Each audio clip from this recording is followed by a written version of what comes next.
Hey, Shalom Israel. It's the brother Yakana from the GMS Houston camp, coming back with another installment of GMS Practicals. And before I get started, as always, I'm going to give all praises, honor, and glory to Yahweh, Ba'ashem, Yahweh Shai, Ba'ashem Rakal Kadash, and double honors to the apostles and elders of Great Millstone, the men who rule very well over Israel, and peace, blessings, and salutations to the potential elect that are around the world, pushing this word in faith, truth, and in sincerity. So to you, Shalom. I wanted to go into this lesson today, man, because this has been on my spirit. It's really kind of like, it's a question, actually, man, to the wacky-tacky Christians, man, to the wacky-tacky Christian church, you know. And it would be, man, what day of the Lord are y'all talking about, man? You know, because we apparently we're not talking about the same day of the Lord, you know.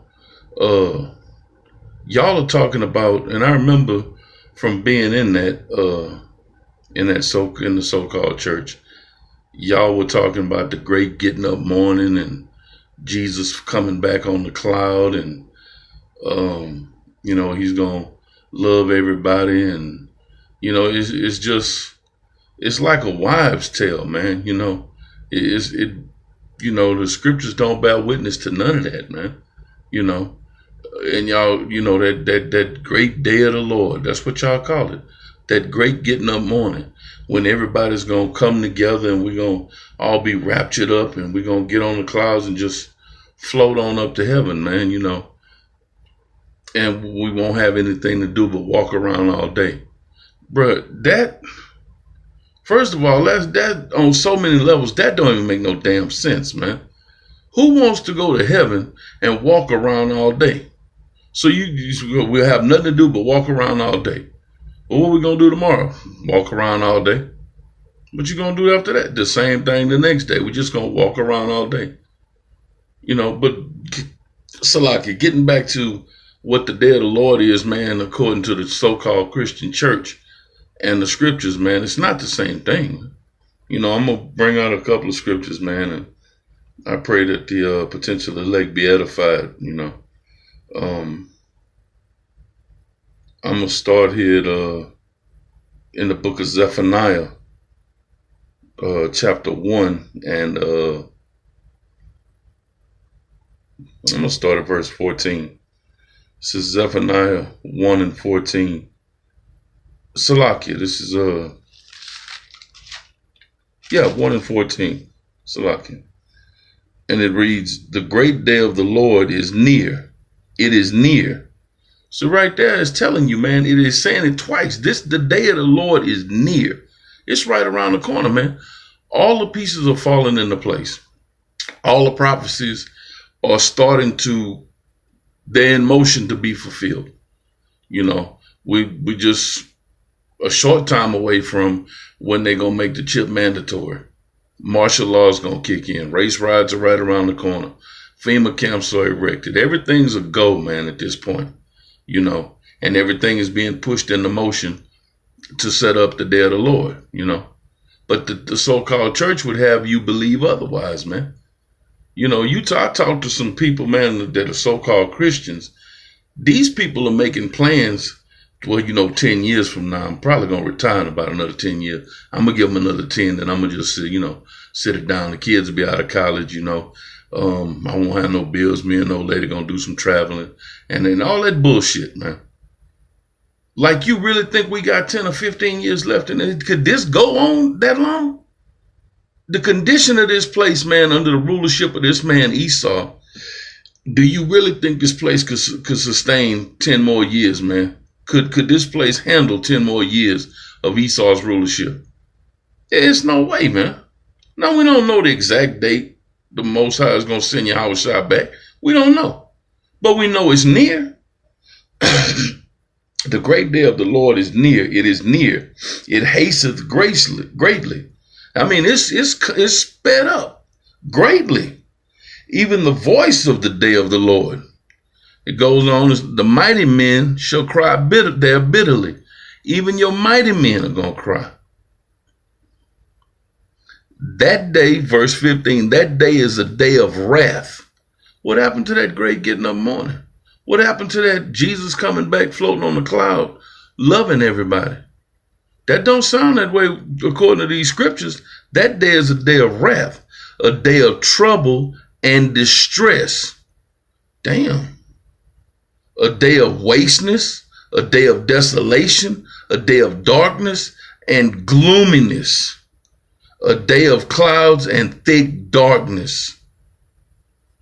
Where's all that good time, man? I read that, bro. If you can get, we gonna have a good time in that day out of what that said, there's something wrong with you, man. Verse 16, a day of the trumpet, an alarm against the fenced cities and against the high towers. And I will bring distress upon men. But wait, hold on. The Most High is going to bring distress upon men? But I thought he was all love according to the Christian church. How could he do that?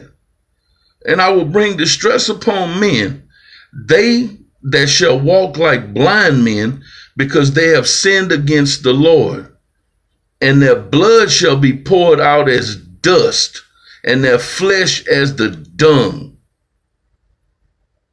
That is wasted, man. I mean, that's you just wasted, bro.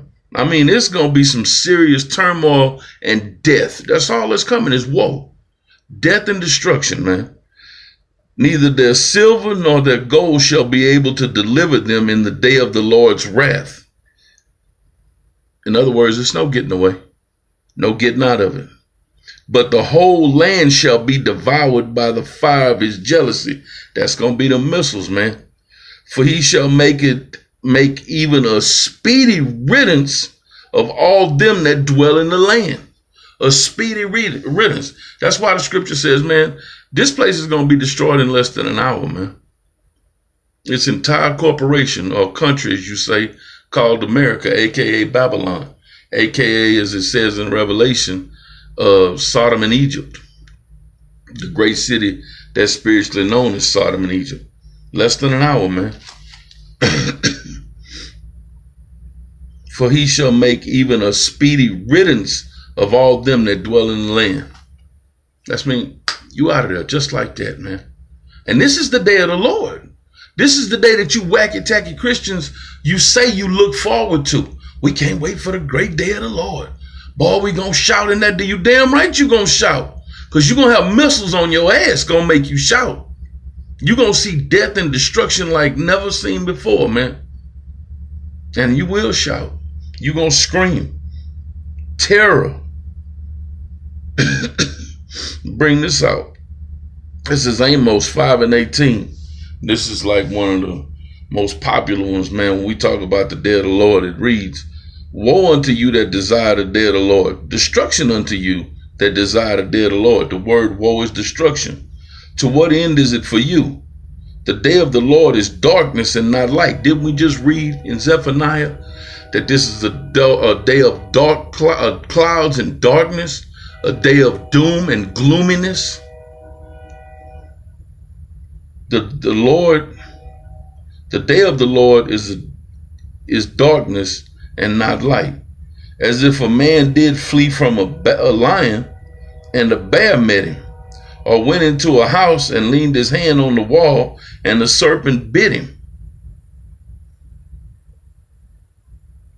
Shall not the day of the Lord be darkness and not light, even very dark and no brightness in it? That's plain, man. You know, there's no getting around that. You know, it says it'll be as if a man did flee from a lion and a bear met him. It's just, in other words, it's just one calamity after another. You know, maybe you literally run from a lion and get away. I don't know how you're going to get away from a lion. That's a feat in and of itself, man. You know, I've seen these shows, man, a lion charging at these dudes and they all got these high powered rifles and they shoot the lion and shit. He looked like he left his feet 20 about 20 feet before he even got to him and just sailed through the air and then barely missed this dude, you know, and I'm like, damn, if he'd have connected, he'd have killed that dude, man. Now, I don't know how you're going to get away from that. But if you should, and you'll meet a bear. All this is just saying it's just one calamity after another. You may be running from something and get in a head-on car collision and kill yourself. You may be running from something and have to hit the water and try to swim across, and it's infested with alligators. It's just one thing after another, man. So the question again to these wacky-tacky Christians, what the hell are you talking about? What are y'all talking about, man? What day of the Lord are you talking about, man? Because according to these scriptures, unless you're part of the elect, I mean, if you ain't in that 1/3 number, you screwed, man.